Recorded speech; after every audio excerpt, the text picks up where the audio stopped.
Bueno, vamos a orar de nuevo, hermanos, si gustan.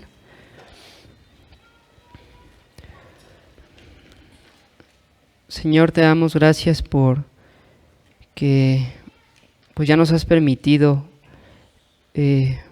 participar de este culto de adoración hacia ti. Gracias por cada elemento de esta adoración que ya hemos pues presentado, y gracias por recibir nuestros cantos, nuestras oraciones. Gracias, Señor, también por la lectura de las Escrituras. Y Señor, pues tú has mandado que tu palabra no solo se lea, sino has mandado, Señor, que además de leerse sea predicada. Tú has mandado que tu palabra sea expuesta, que se redarguya, se reprenda, se exhorte con toda paciencia y doctrina. Y este es el momento, Señor, para eso, para que tu palabra se exponga, para considerar con detalle lo que dicen las Escrituras, y pues buscando que sea aplicado a las vidas de todos nosotros. Señor, todos los que estamos aquí en esta mañana estamos necesitados de ti. Todos tenemos mucha necesidad, Señor, porque todos los que estamos aquí hoy somos pecadores, Señor.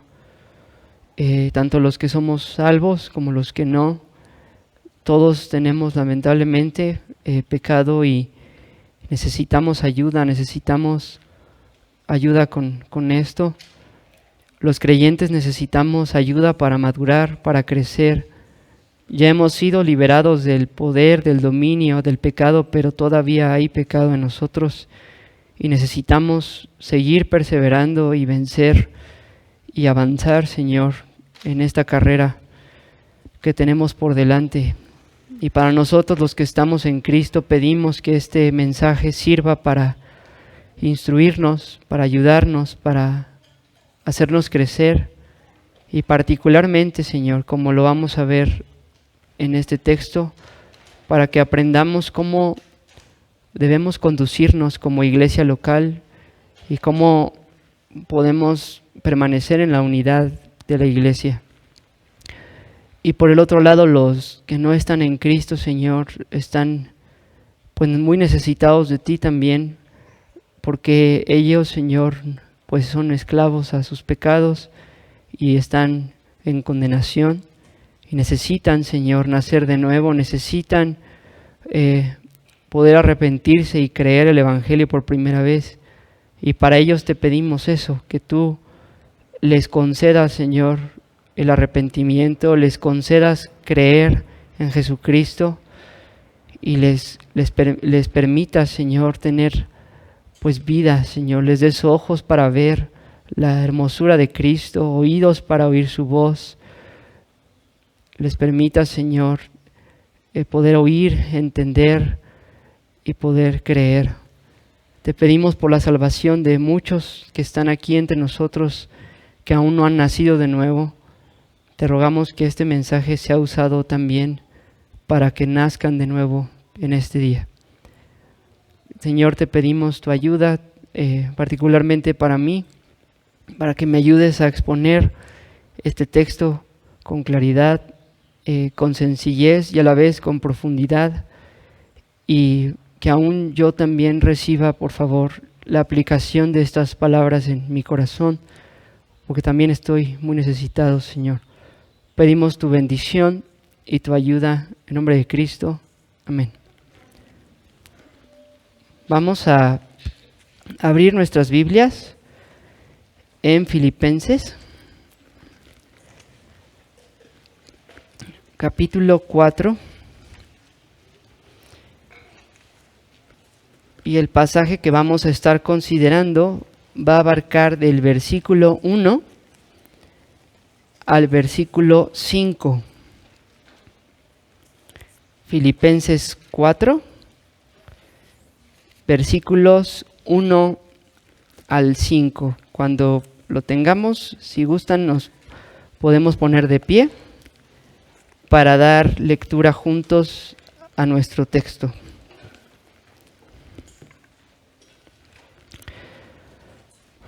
La palabra del Señor dice así: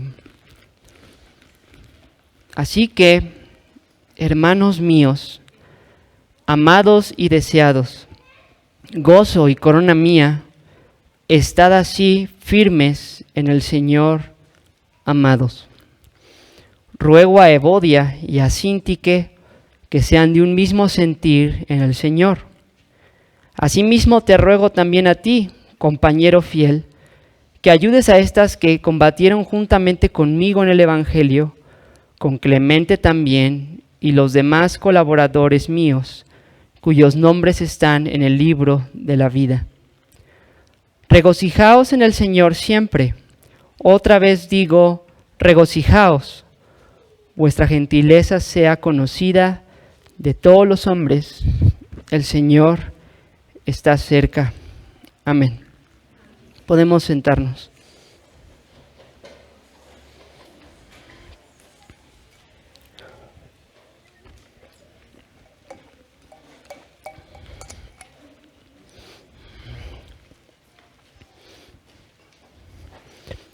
Bueno, hermanos, hemos estado, gracias a Dios, avanzando en la carta a los Filipenses, y gracias a Dios hoy comenzamos el capítulo 4. Ya llevamos un tiempo aquí en esta carta, y hoy comenzamos una sección nueva en la carta a los Filipenses. Esta sección podríamos decir que es la sección final de la carta. Es la sección en la que el apóstol Pablo va a dar exhortaciones finales, instrucciones finales a la iglesia de los Filipenses. Vamos a ver, va a requerir varios sermones toda esta sección de aquí al final de la carta, pero bueno, hoy nos vamos a estar concentrando en los versículos 1 al 5. Para recordar un poco de lo que veníamos viendo en el capítulo 3.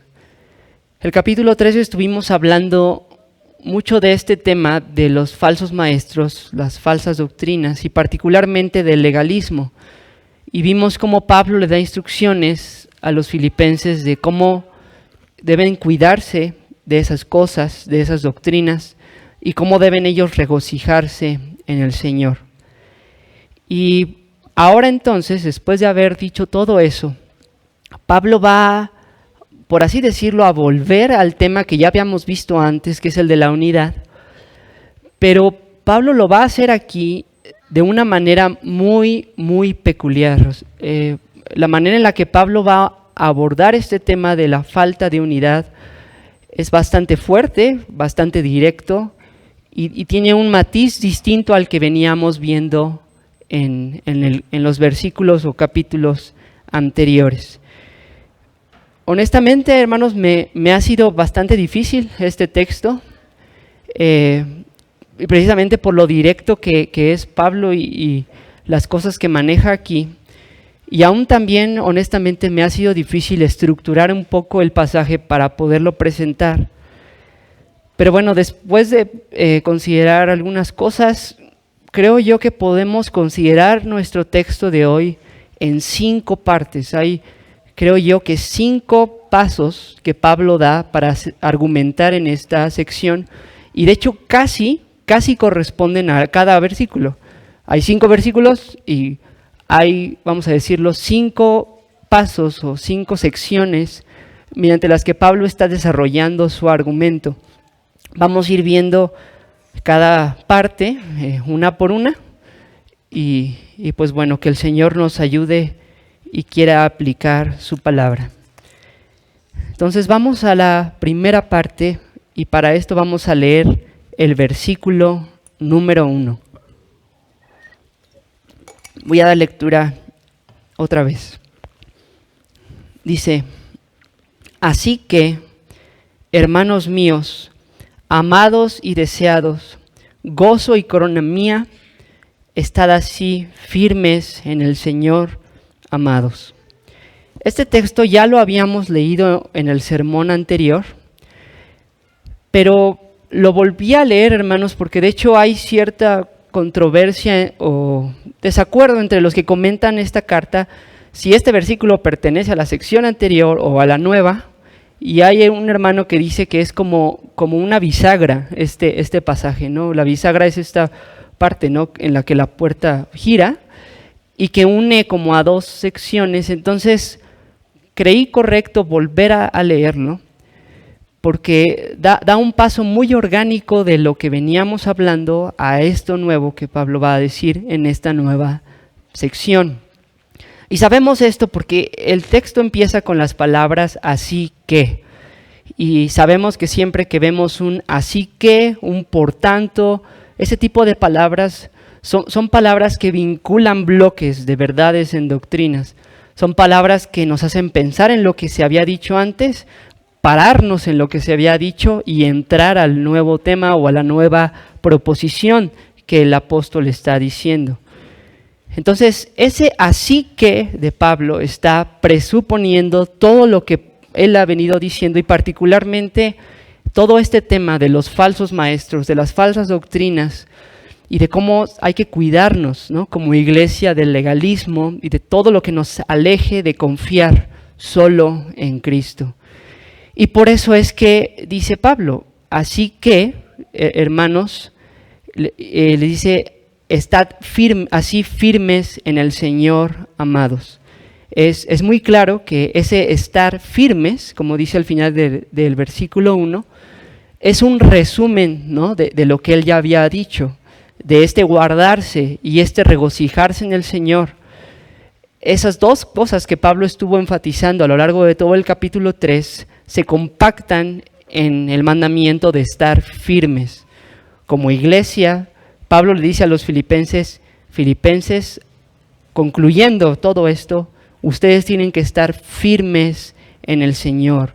Esta palabra de estar firmes, pues sí, significa como estar estáticos, y nos hace recordar, creo yo, los que llegamos a ir a la escuela secular cada lunes, ¿no?, en los honores a la bandera, cuando decían firmes ya y te ponías bien paradito, algo así, es como una especie de orden militar, de estar firme, bien parado, estable en el Evangelio contra las falsas doctrinas, los falsos maestros.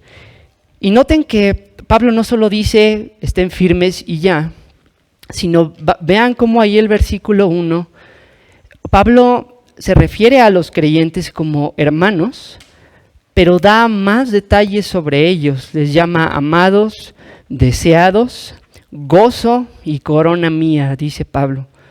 Definitivamente este mandamiento que Pablo da está, por así decirlo, cobijado de mucho amor, de mucha ternura, porque les expresa ese amor, ese deseo que tiene hacia ellos, ese gozo que tiene en ellos, y hasta les dice corona mía.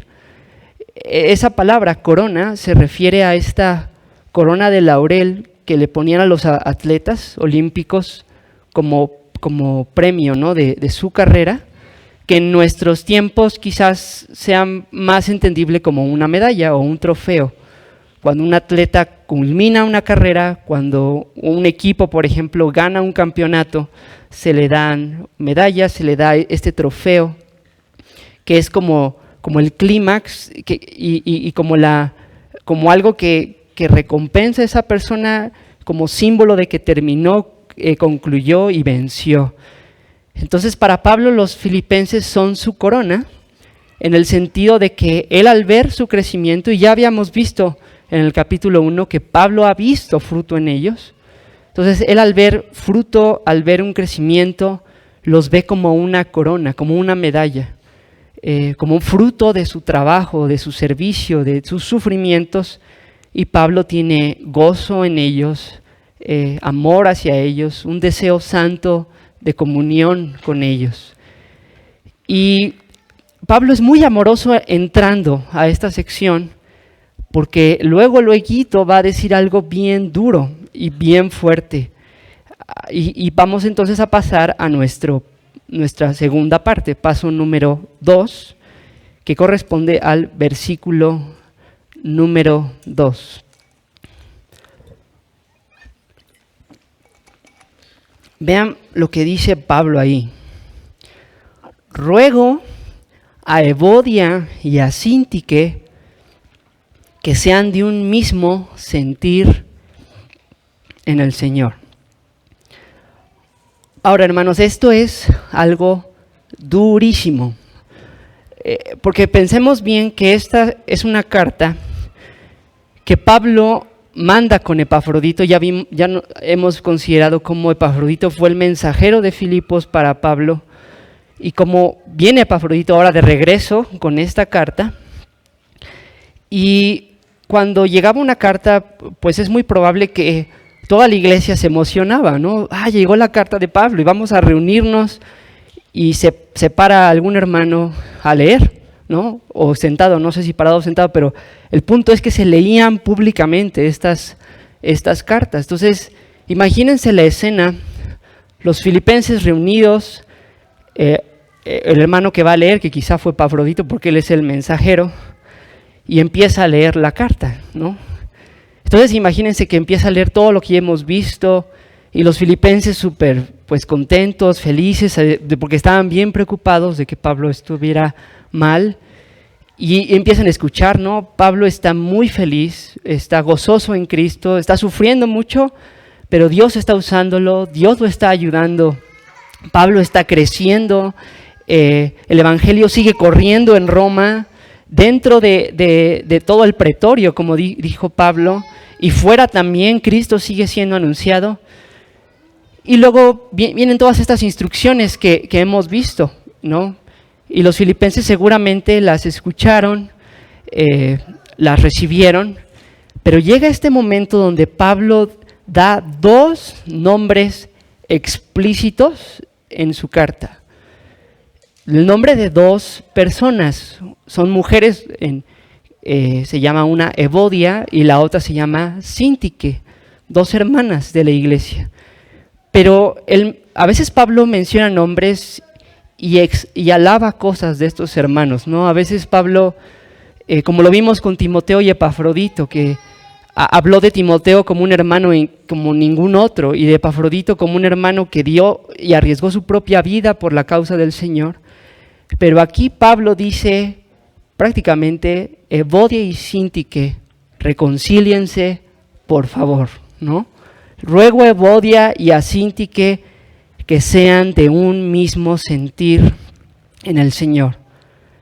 Imagínense, hermanos, la vergüenza que sintieron Evodia y Síntique, de escuchar su nombre públicamente y de ser reprendidas públicamente por el apóstol en esta carta que se leyó públicamente, y que no solo se leyó en Filipos, sino como vemos de evidencia del Nuevo Testamento, las cartas circulaban por las iglesias.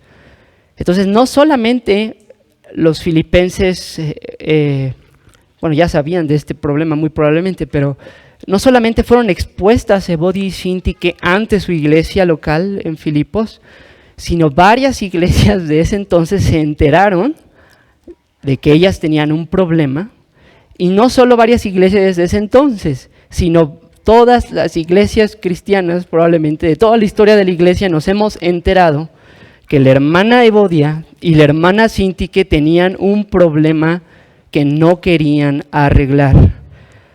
Ahora, Pablo no nos explica aquí qué pasó entre las hermanas Evodia y Síntique. No nos cuenta, ni aquí ni en otro lado del Nuevo Testamento, quién era Evodia, quién era Síntique. No nos dice cuál era el problema, ni cuánto tiempo llevaban con roces o con conflictos, pero es probable, hermanos, que Evodia y Síntique fueran hermanas, vamos a decirlo así, importantes en la iglesia, o que fueran de las hermanas con las que inició la iglesia. Si se acuerdan, vimos en Hechos en su momento que la iglesia de Filipos empezó con un grupo de mayormente mujeres, que no podía haber una sinagoga en Filipos porque casi no había hombres, Y entonces Pablo llega a esta reunión de mujeres, con poquitos hombres quizás, ahí en el río, y allí es cuando la hermana Lidia cree, ¿no? Y comienza toda la labor aquí en Filipos. Entonces es probable que Evodia y Síntique estuvieran ahí en esa misma reunión.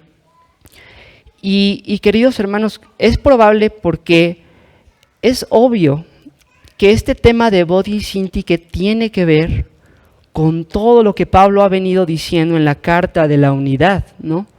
Pablo ha estado hablando en la carta de cómo nada se haga por contienda, nada se haga por vanagloria, y consideremos al otro como superior a uno mismo, que seamos como Cristo, ¿no? Quien siendo Dios se humilló hasta la muerte de cruz. Pablo ha estado hablando de este tema de la unidad, pero aquí ahora se va a dirigir a lo que creo yo que es el corazón del problema. Ahora, pudiera ser que no sea el centro del problema, pero por lo menos debe haber una relación entre el conflicto de estas hermanas y los problemas de unidad de la iglesia. No sabemos hasta qué medida, no sabemos cómo puede ser que el conflicto de dos hermanas pueda causar tantos problemas, pero creo que la evidencia de la carta es esa, que el problema de Evodia y Síntique no solo era un asunto menor, que Pablo simplemente hubiera podido mandar decir algo particular a los pastores y ya, sino parece ser que estaba provocando una división de la iglesia. Dos hermanas, el conflicto entre ellas estaba provocando un problema eclesiástico.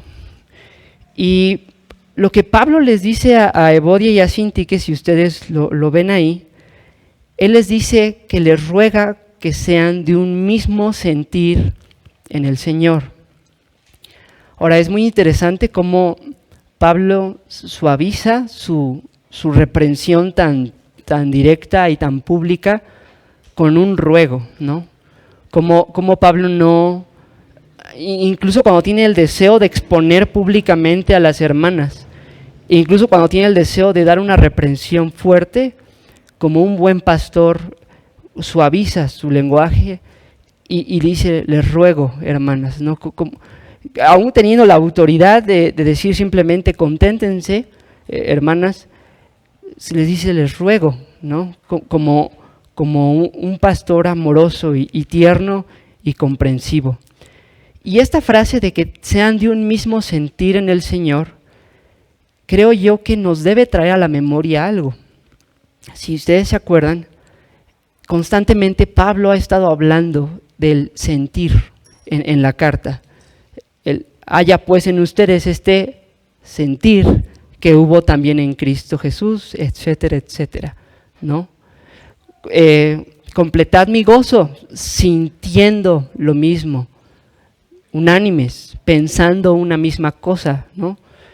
Estas son las palabras, o este lenguaje del sentir ha permeado toda la carta y particularmente esta sección de la unidad, y ahora Pablo lo inserta aquí de nuevo.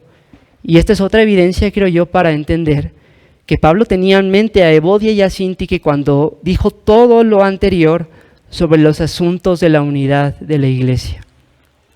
Entonces, en esa frase de sean de un mismo sentir en el Señor, Pablo está resumiendo todo lo que ha dicho de todas las maneras de tratar el tema de la división en la iglesia.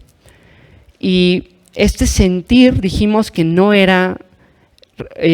se refiere a sentimientos, la palabra griega que se usa aquí, sino se refiere literalmente en el griego a una forma de pensar, a una perspectiva, a una manera de ver las cosas. Y dijimos que este sentir es ejemplificado perfectamente en Cristo, quien siendo Dios, como dice el mismo Pablo, no estimó ser igual a Dios como cosa que aferrarse, sino que se despojó a sí mismo, tomando forma de hombre, y se humilló hasta la muerte y muerte de cruz. Esta perspectiva o esta manera de pensar es una manera de pensar en la que los intereses de uno no son primero, sino los de los demás. en la que uno no se considera más importante que el prójimo y que el hermano, sino a los demás superiores a nosotros, y donde hay humildad, ¿no? Donde hay esta perspectiva de servir a los hermanos, de no buscar lo personal, sino servir, animar y ayudar a los demás como nuestra prioridad, haciendo eco, ¿no?, de las palabras de Cristo: más bienaventurado es dar que recibir. Entonces ese es el punto. Pablo está diciéndoles a estas hermanas todo esto que he dicho, de que hay que ser humildes, de que hay que considerar a los hermanos como superiores, como más importantes. Todo eso que he dicho tienen que aplicarlo ustedes, Evodia y Síntique. Y aquí en nuestro texto en español no se percibe algo que es muy interesante en el griego, porque en el griego literalmente dice: ruego a Evodia y ruego a Síntique. Suena como, ay, qué detallito tan insignificante, pero no lo es, hermanos, porque si se fijan, el ruego va dirigido de Pablo hacia cada una en particular. Ruego a Evodia, ruego a Síntique.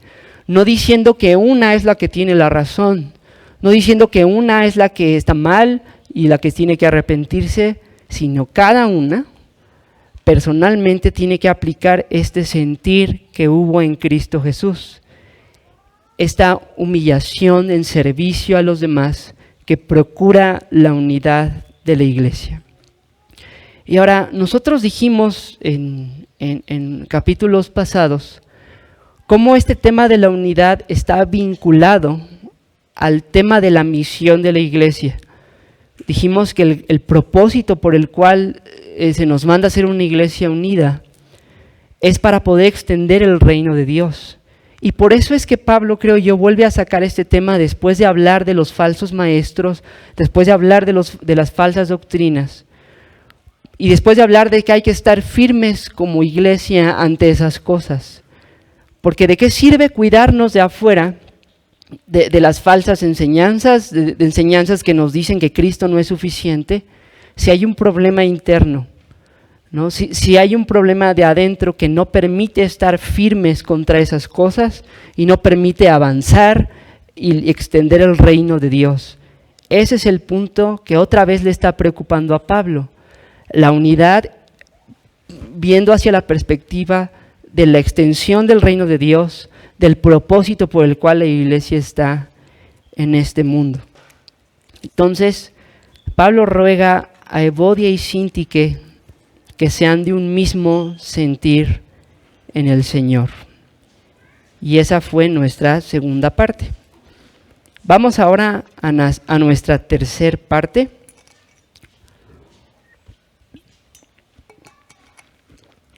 Y vamos a leer el versículo 3 para esta tercera parte. Dice: asimismo, te ruego también a ti, compañero fiel, que ayudes a estas que combatieron juntamente conmigo en el Evangelio, con Clemente también y los demás colaboradores míos, cuyos nombres están en el libro de la vida. Esta parte es muy interesante, hermanos, porque Pablo se refiere aquí directamente a un compañero fiel. Y si ustedes leen comentarios sobre esta carta, van a darse cuenta que hay varias posturas de quién es el compañero fiel. Algunos dicen, bueno, quizás es Epafrodito, ¿no? El mensajero de la carta que tuvo contacto con Pablo, contacto con Filipos, quizás él es el compañero fiel. Otros dicen, bueno, quizás es un pastor, uno de los pastores. La iglesia, como lo vimos en el primer versículo, es una iglesia con un gobierno plural de pastores y diáconos. Quizás es uno de los pastores, ¿no? Quizá a él se le está diciendo que entre en acción en este problema. Otros, por ejemplo, dicen que compañero fiel es un nombre. y quizás esto les suene raro, pero de hecho no es tan raro, porque en el español tenemos nombres que son a la vez adjetivos. Por ejemplo, el nombre justa o justo, ¿no? Es una palabra que significa que alguien es justo, que vive conforme a la justicia, pero también puede ser un nombre. El hermano justo, la hermana justa, por ejemplo, o el mismo hermano Clemente que se menciona aquí en verso 3. La palabra Clemente tiene que ver con alguien que ejerce clemencia, pero era el nombre de ese hermano. Entonces algunos piensan que el compañero fiel realmente se llamaba Fiel, ¿no? Como Fiel del peregrino, que era amigo de Cristiano el peregrino. Otros dicen que quizás era la esposa de Pablo, y los que han leído más del Nuevo Testamento saben que eso suena muy raro, porque Pablo mismo dice que él no tenía esposa, ¿verdad? Pero no sé cómo algunos pensaban que era la esposa de Pablo, ¿no? Su compañera fiel. Otros dicen que este término compañero fiel está como incluyendo a cualquiera que escuche la carta. Es una manera como de dirigirse a todos usando un lenguaje singular. Cualquiera que oiga la carta y que quiera ser un compañero fiel, ahora sí que se ponga el saco y le entre al problema. Entonces, realmente, hermanos, no sé quién es el compañero fiel. Hay buenos hermanos en cada postura, excepto, creo yo, la de la esposa de Pablo, que es así, creo que no es la que menos se me hace probable. Realmente, hermanos, no sé quién sea el compañero fiel aquí en este pasaje. Pero independientemente de que no sepamos quién es o quiénes son, lo que sí es claro, hermanos, es que Pablo está diciéndole a este hermano o a esta persona que ayude en el problema, que intervenga, que no se quede solamente como un espectador de la división entre Evodia y Síntique, sino que tome cartas en el asunto y sea guarda de sus hermanas y las ayude a ellas. Pero lo que es más interesante y creo yo importante de esta sección, de este versículo, es cómo Pablo describe aquí a Evodia y a Síntique. Miren cómo dice el verso 3. Le dice, compañero fiel, que ayudes a estas, fíjense cómo dice, que combatieron juntamente conmigo en el Evangelio, con Clemente también, y los demás colaboradores míos, cuyos nombres están en el libro de la vida. Pablo aquí primero le dice al compañero fiel, estas hermanas que tú ves que están mal, que tú ves que tienen estas diferencias, que tienen este problema, son colaboradoras conmigo. Son hermanas que han combatido en el Evangelio junto conmigo. Ahora, no nos dice Pablo cómo fue, pero evidentemente entonces no eran simplemente asistentes a la iglesia de Filipos. No eran simplemente personas que iban un domingo y se ausentaban 4 y regresaban otra vez. Definitivamente estas hermanas estaban involucradas en la iglesia, servían en la iglesia y junto con varios hermanos, como lo dice aquí, eran cercanos a Pablo y colaboraban con Pablo. Ahora sabemos que las mujeres, Pablo no autorizaba que fueran ni pastoras ni diaconisas, ¿verdad? Ya lo hemos estado hablando varias veces en todos estos temas de la iglesia que hemos visto, pero aunque obviamente no eran ni pastoras ni diaconisas, sino solamente servidoras en la iglesia, el punto es que deben haber estado muy involucradas, deben haber sido muy entregadas a la obra del Señor para que Pablo las llame colaboradoras, para que Pablo las llame hermanas que combaten juntamente con él en el Evangelio. Pero bueno, sabemos que tristemente Pablo tuvo colaboradores que después apostataron, ¿no?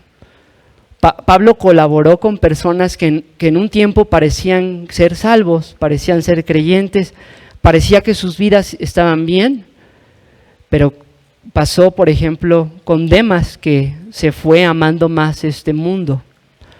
Y con más personas, Himeneo y Alejandro, por ejemplo, también los menciona Pablo como hermanos que un tiempo colaboraban con él, pero se apartaron de la fe y perecieron. Pero fíjense que para que no nos quede duda alguna de la fe de estas hermanas, Pablo las llama ahí al final del versículo 3. Dice, los demás colaboradores míos, cuyos nombres están en el libro de la vida. Pablo junta a Evodia y Síntique con todos sus colaboradores, cuyos nombres están en el libro de la vida. Ahora, si tú has leído la Biblia, sabrás que el libro de la vida no es cualquier cosa.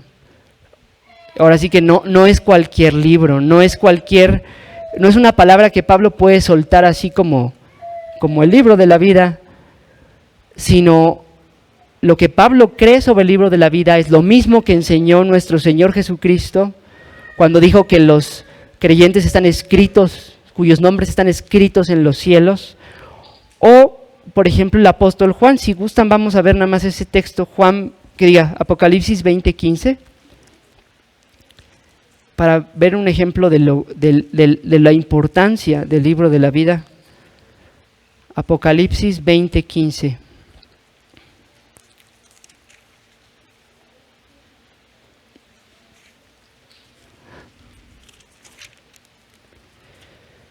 Dice Apocalipsis 20:15, y el que no se halló inscrito en el libro de la vida fue lanzado al lago de fuego. Entonces, el libro de la vida, hermanos, no es cualquier cosa. El libro de la vida es el libro de los que tienen vida eterna. Los que están escritos en ese libro son los creyentes, los que no serán arrojados al lago de fuego. Y los que no estén escritos en el libro de la vida serán condenados para siempre. Así que Pablo está diciendo aquí que estas hermanas, Evodia y Síntique, eran hermanas que colaboraban con Pablo, fieles al Señor en su servicio, y hermanas en que era evidente su conversión, quienes era evidente su profesión de fe como genuina. Y esto nos arroja mucha luz del problema que está pasando aquí, hermanos, porque lo que tenemos entre Evodia y Síntique no es un pleito entre meras hermanas profesas, ¿no?, del Evangelio, meras personas que profesan creer pero que realmente no son cristianas, sino Pablo, inspirado por el Espíritu, nos dice, estas hermanas son genuinamente creyentes y están en un conflicto real. Y uno puede decir, ¿un creyente puede pelearse con otro creyente? Bueno, la evidencia que está aquí es que sí. No quiere decir que el conflicto dura para siempre, pero sí puede haber roces, sí puede haber conflictos, como los que Pablo está mencionando en este texto. Entonces, Pablo le dice al compañero fiel aquí que intervenga en el problema, que intervenga en el asunto, pero siempre con la conciencia de que estas dos hermanas son genuinamente hermanas y genuinamente han servido al Señor junto con él, junto con Pablo. Pablo le dice al compañero fiel que no pierda ni por un momento de vista que está tratando con hermanas, no con inconversas, no con personas perdidas, sino personas unidas a Cristo, salvadas por gracia. Vamos entonces ahora a nuestra cuarta parte.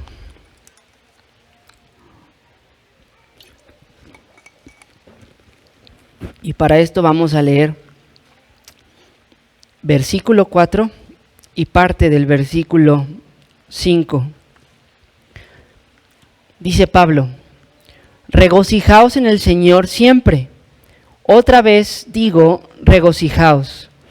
vuestra gentileza sea conocida de todos los hombres. Aquí Pablo claramente no solo se está dirigiendo al compañero fiel, sino se está dirigiendo a la iglesia, a toda la iglesia de Filipos. Pero es muy extraño, ¿no? Está hablando de una división, de un problema entre dos hermanas comprometidas en la iglesia, una situación que definitivamente debería traer tristeza, que debería traer pesar, que debería deprimir. Y él les dice, regocíjense en el Señor, y no lo dice una vez, sino dos veces. Regocijaos en el Señor siempre, otra vez digo, regocijaos. Y esto es definitivamente extraño para nosotros, hermanos. Pero este tema del gozo en el Señor, Pablo ya lo ha estado mencionando vez tras vez en la carta. Es un tema que se repite y de hecho algunos por esto le llaman a Filipenses la carta del gozo. Porque es una carta llena de conflictos y sufrimientos en los que a la vez tanto Pablo está gozoso como Pablo también manda a los creyentes estar gozoso. Y uno puede decir, pero ¿cómo puede haber regocijo y doble regocijo, como él lo maneja aquí, en medio de un conflicto así? ¿Cómo puede uno tener alegría, tener felicidad, cuando ve a dos hermanas no ponerse de acuerdo y cuando ve a una iglesia que se está dividiendo? Bueno, hermanos, la clave aquí es las palabras en el Señor. Ese es el secreto que Pablo siempre tiene en mente y más adelante en el sermón vamos a ahondar sobre eso. Pero esa es siempre la manera en la que Pablo se puede gozar en todo momento.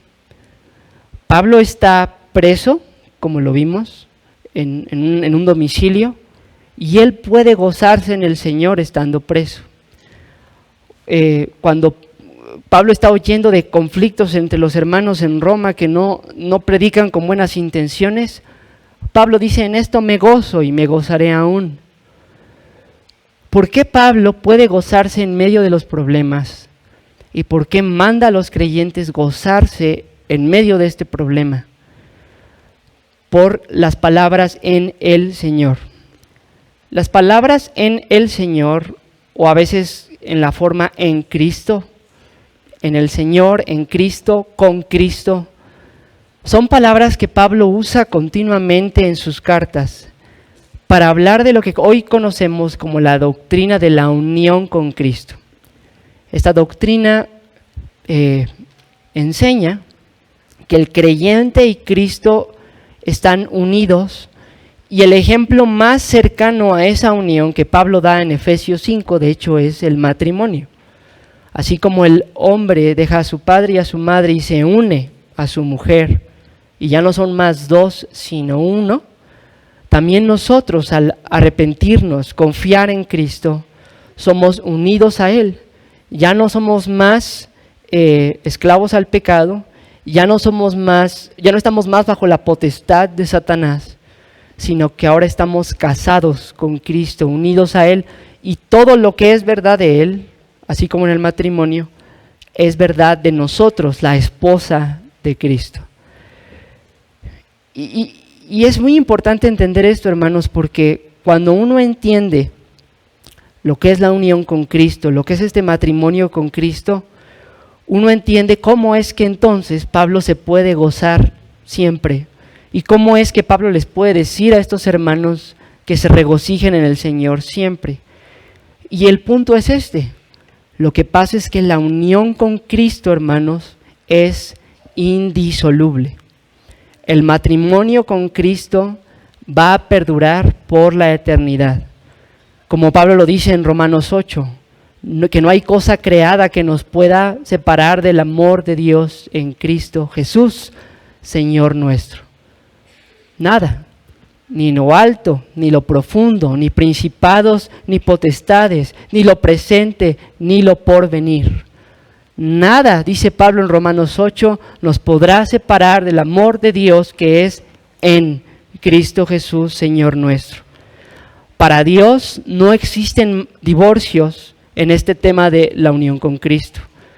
Por más que el creyente caiga, como pasó con Pedro, como pasó con David, como pasa con todos nosotros que volvemos a pecar, Él sigue siendo fiel como un marido fiel, y en la unión con Cristo no se termina, no se interrumpe.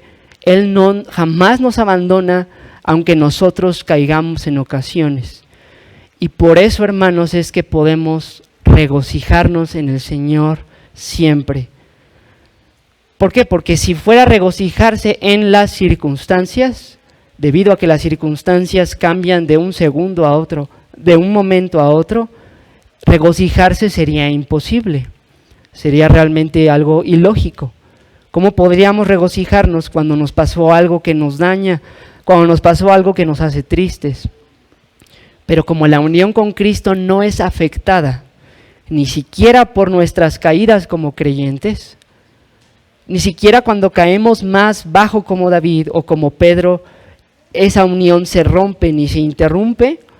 Por eso puede haber gozo en el Señor, siempre.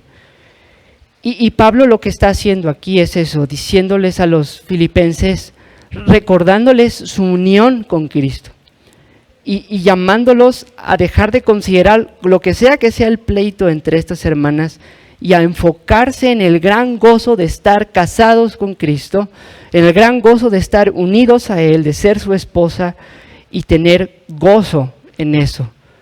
Regocijarse en el Señor no es otra cosa que alegrarse en la verdad de estar casado con Cristo, que estar feliz porque uno está unido para siempre a Cristo, que estar contento porque el matrimonio con Cristo es para siempre. Y como Cristo lo dijo, mis ovejas oyen mi voz y me siguen y no perecerán jamás, ni nadie las arrebatará de mi mano. Entonces, queridos hermanos, Pablo está llevando a toda la iglesia no a ser negligentes con el problema, está dando instrucciones de que hay que arreglarlo, pero en medio del problema, que no pierdan de vista que son la esposa de Cristo, que no pierdan de vista que están unidos a Él y que se regocijen, lo dice 2 veces, en Él siempre. Y es muy interesante que luego de decir regocijaos en el Señor, ahí en el verso 5 ahora, dice vuestra gentileza sea conocida de todos los hombres. Esa palabra gentileza puede traducirse, de hecho la Nueva Biblia de las Américas, si no mal recuerdo, lo traduce como bondad. También puede traducirse como paciencia. Entonces, es de hecho esta virtud en la cual uno, en lugar de ser áspero y duro y de dividirse y separarse de los hermanos, es una disposición del corazón de buscar precisamente la unidad, de buscar ser amables con nuestros hermanos, de buscar servirles, de buscar ser bondadosos con ellos. Y es muy curioso que dice esto después de decir que se regocijen en el Señor.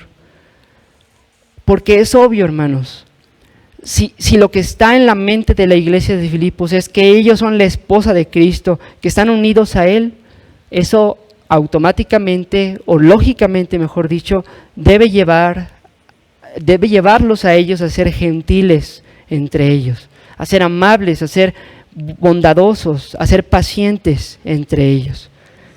Así que Pablo está diciéndoles que ellos sean amorosos, pacientes, amables en medio de este problema. Y cuando aquí dice que sea conocida vuestra gentileza de todos los hombres, yo creo que Pablo tiene en mente particularmente toda la iglesia. No quiero decir que Cristo no nos mande ser bondadosos con todo el mundo, y Él lo dijo en el Sermón del Monte, que así como el Padre hace salir su sol sobre buenos y malos, nosotros también. Pero creo que el contexto nos lleva a entender este mandato como que la iglesia debe ser gentil con todos los hombres, esa palabra hombres no es varones, sino es hombres de humanos, todos los seres humanos de la iglesia, toda la imagen de Dios que está aquí en la iglesia, hombres y mujeres, todos los creyentes. Así que eso es lo que ahora Pablo dice a toda la iglesia en esta cuarta parte. Vamos ahora a la parte final, la quinta parte, que es la parte final del verso número 5. Dice ahí Pablo, para culminar esta sección, dice: el Señor está cerca. Y aquí hay algo muy, muy interesante, hermanos, en estas palabras. Dice el doctor Sinclair Ferguson que lo curioso de esta frase es que se puede entender de dos maneras. Podría ser: el Señor está cerca, hablando de su segunda venida, o sea que viene pronto, pero también en el griego y también en el español se ve, creo yo, pudiera significar: el Señor está cerca, es decir, está aquí, cerca de nosotros, no está allá muy lejos, sino está en medio de su pueblo. Y cualquiera de las dos realmente creo yo que entra bien en nuestro contexto, pero personalmente yo me inclino aquí más por creer que Pablo tiene en mente que el Señor está cerca, es decir, que está aquí cerca entre nosotros. Porque de hecho es la misma verdad que Cristo en Mateo 18 le dice a la iglesia cuando habla de todo este tema de que si tu hermano peca contra ti, vayas con él, si no te escucha, con otro hermano, y si no, vayan más, y si no, la iglesia. Él en esa parte de Mateo 18, Cristo dice: donde hay 2 o 3 congregados en mi nombre, allí estoy yo en medio de ellos. Entonces creo yo que la idea de Pablo aquí es: hermanas, Evodia y Síntique y toda la iglesia, despierten. Cristo está aquí. Cristo está entre nosotros. Aquí hay más de 2 o 3 congregados en su nombre. Cristo está en medio de su pueblo y ustedes están con este problema. Esto obviamente debe traer temor a sus corazones, debe traer vergüenza de saber que delante del Señor, en medio de su propia presencia, están teniendo estas dificultades y roces. Pero bueno, honestamente también creo que, como les dije, no cuadraría mal también pensar en decir que el Señor está cerca se refiere a la segunda venida, porque cuando Cristo venga por segunda vez, los secretos de los corazones serán expuestos, como dice las Escrituras. Entonces, de una u otra forma, Pablo está llevando a la iglesia a tomar conciencia de que el Señor sabe lo que está pasando, está consciente de lo que está pasando, y que no es un espectador lejano, sino que están haciendo esto delante de Dios, quien es el juez que conoce todas las cosas, todas las intenciones y pensamientos y sentimientos. Entonces, ese es nuestro pasaje, hermanos, ese es nuestro texto, brevemente. Pero quisiera llevar este pasaje ahora a su aplicación para nosotros como iglesia. Como iglesia, Comunidad Bíblica de la Gracia. Hasta donde yo sé, hermanos, pues no tenemos nosotros en este momento un caso así aquí, ¿no? Es decir, no hay entre nosotros una hermana Evodia o una hermana Síntique que estén en un grave conflicto y que ese conflicto esté relacionado con una división de la iglesia, ¿no? No está pasando hoy aquí. Así que hay cosas particulares que no, para nuestra situación contemporánea como iglesia local, pues no son las mismas. Y de hecho creo yo que todos tenemos cierta idea de que cada problema tiene sus peculiaridades en la iglesia, ¿no? No hay como un libro de recetas, creo yo, donde dice qué hacer en cada tema o una fórmula mágica para cada uno de todos los problemas que hay. Entonces, lo que yo creo que podemos aplicar de este texto para nosotros, los que estamos en Cristo, y particularmente como iglesia local, creo yo que son los principios y particularmente el principio general que está aquí en el pasaje. Obviamente quizás un pastor más experimentado pudiera ver muchas más aplicaciones. Yo solo alcanzo a ver una cosa que podemos aplicar como iglesia local para siempre tenerlo en mente en cualquiera de los roces o conflictos que haya entre nosotros como hermanos. Porque creo yo que algo que aprendemos aquí es que entre verdaderos creyentes va a haber roces, va a haber conflictos. Todavía hay pecado en los creyentes, en todos, y por lo tanto va a haber ofensas entre nosotros. Es algo que va a pasar.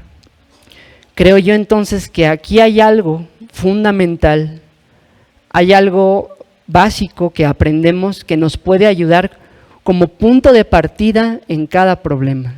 No quiero decir que esto va a arreglar todos los problemas, pero sí creo que esta es la base sobre la cual toda solución a problema eclesiástico entre hermanos, esa es la base sobre la cual todo proceso o toda ayuda a hermanos en problemas, esa es la base sobre la cual todo ese proceso debe basarse, debe fundamentarse.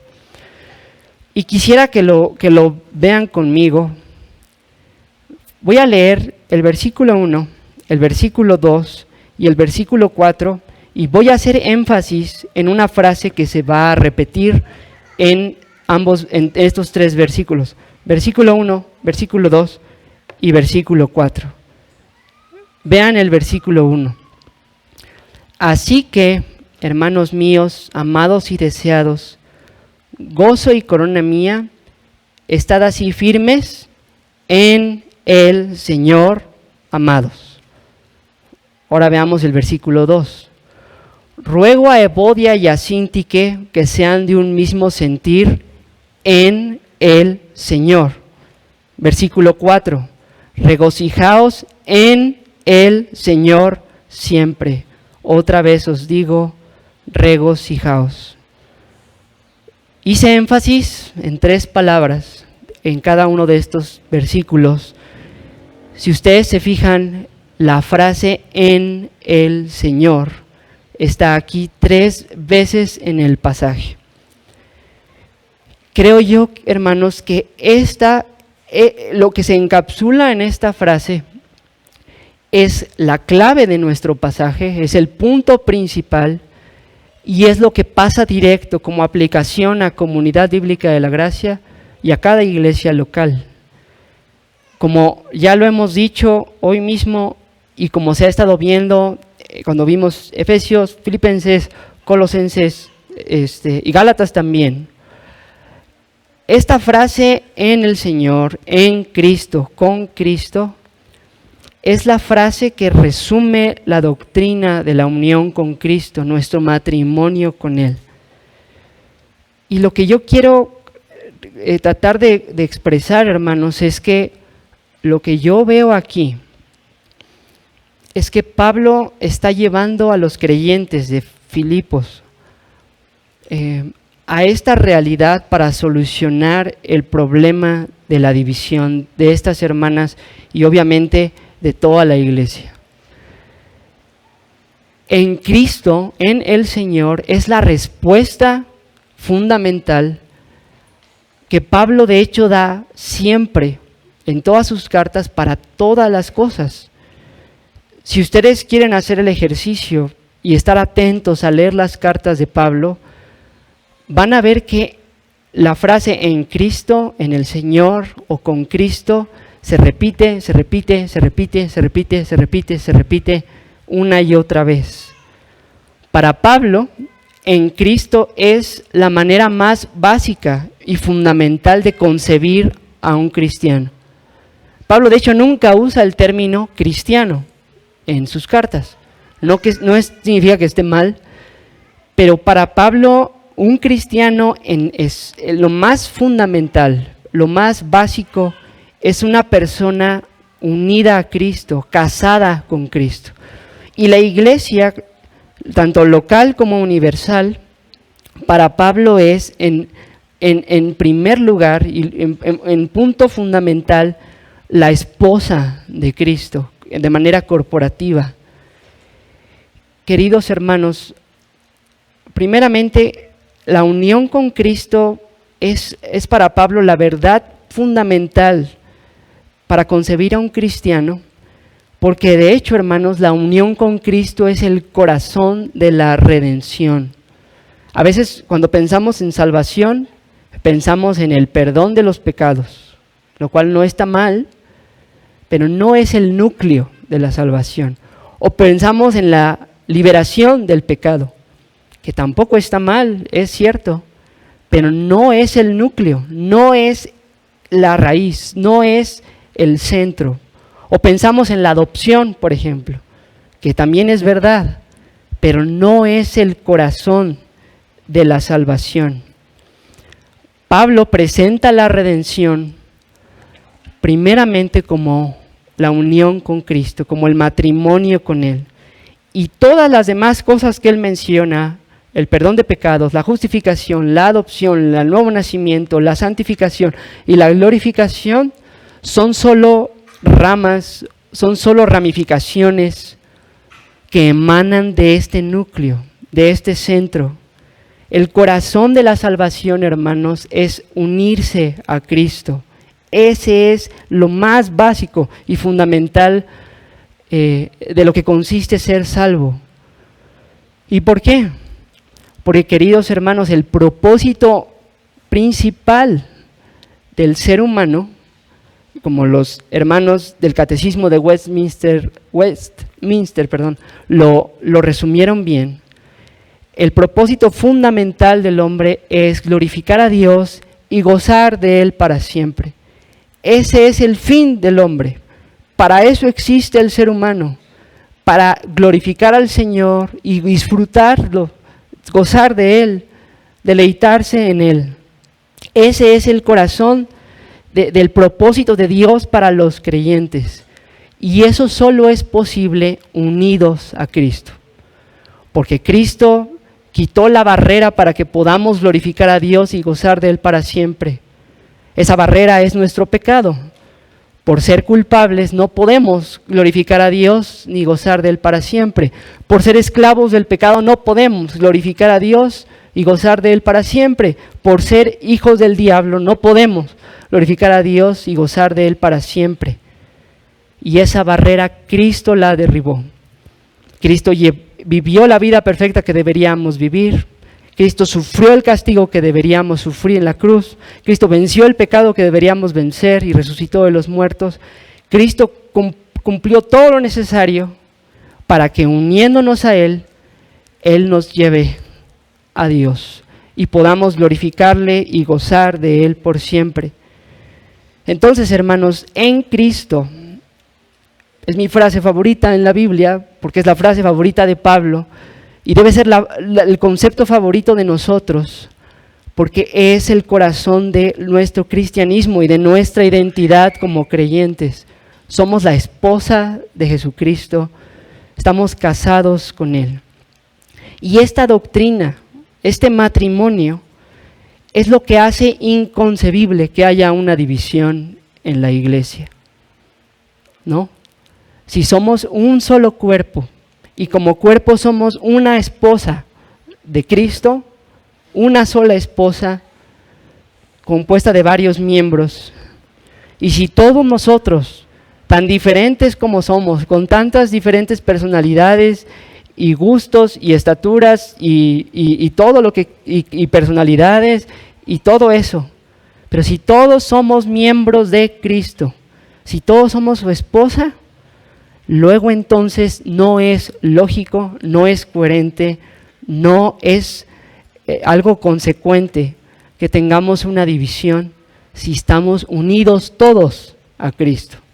Y ese es el punto, hermanos, que yo creo que Pablo martilla 3 veces en estos 3 versículos. Estén firmes en el Señor. Luego dice a Evodia y a Sintique, sean de un mismo sentir en el Señor. Y luego el 4, regocijaos en el Señor.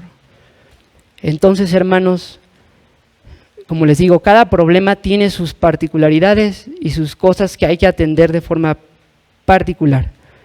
Pero lo que creo yo que aprendemos aquí es que el fundamento siempre es este. Siempre es este. Mi hermano con el que tuve esta diferencia es miembro de Cristo como yo. Mi hermano con el que tuve este roce, al que le hablé feo, al que lo vi feo, al que no saludé, o al que me molestó esto, o a que le molestó esto de mí, es uno con Cristo junto conmigo. Y eso, hermanos, es lo que debe llevar a tener un mismo sentir en el Señor. Y a regocijarnos juntos en el Señor, y juntos en el Señor estar firmes, y juntos extender el reino de Dios. Esa es, creo yo, que es la lógica de nuestro texto. Y creo que va a hacer mucho bien si todos nosotros volteamos a nuestro alrededor cuando venimos a la iglesia y vemos a nuestros hermanos con estos lentes. O sea, con los de aquí, no los míos, los de este texto. Si vemos al Señor con esta verdad siempre delante de nosotros. Mi hermano es miembro de Cristo. Mi hermano junto conmigo es esposa de Cristo. Así que, hermanos, que esta verdad siempre sea nuestro punto de partida para resolver todo asunto que surja entre nosotros, siempre sea el punto de partida mediante el cual nos relacionemos entre nosotros y que Dios pues nos conceda estar así firmes, unidos en el Señor. Pero ahora, todo este pasaje obviamente habla solo de los creyentes, ¿no? Pero, hermanos, creo yo que, como siempre, tratamos de siempre enfatizar algo que aplicar para los que no están en Cristo.